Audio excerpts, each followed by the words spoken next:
से रोज बतियाई कनवा में मोबाइल सटाई कवना से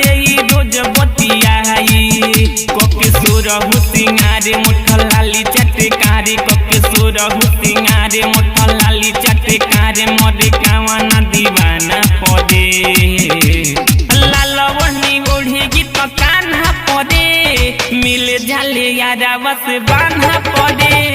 लालवनी ओढ़ी गीत कान्हा पदे मिले झाले यारा बस बान्हा पदे।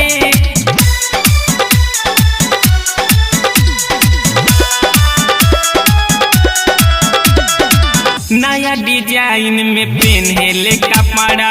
चले ले रोड में करावे ले लफड़ा रोज बोला के उ अपना यार के मारे ले चारे चपन मीना बाजार में नया डिजाइन में पेन्हेले कपड़ा चले ले रोड में करावे ले लफड़ा रोज बोला के उ अपना यार के मारे ले चारे चक्कर मीना बाजार में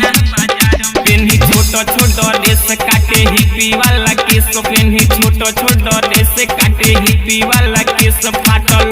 पता जगह पदे लाल ओढ़नी ओढ़ी तो कान्हा पदे मिले जाले यारा बस बान्हा पदे लाल ओढ़नी ओढ़ी तो कान्हा पदे मिले जाले यारा बस बान्हा पदे।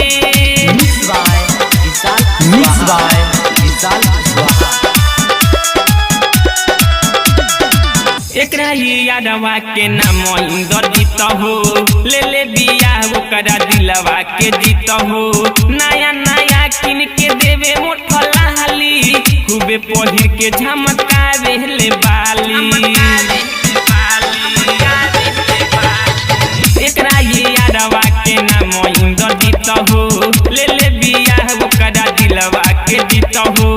नया नया किन के देवे मोठला हाली खूबे पहिर के झमकावे ले बाली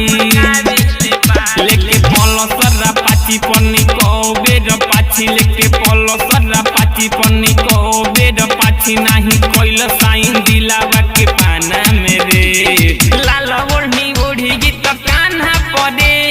मिले जाले यारा बस बान्हा पदे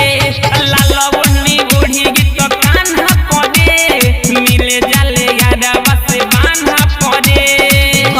story music present mobile number 76 676 077 71।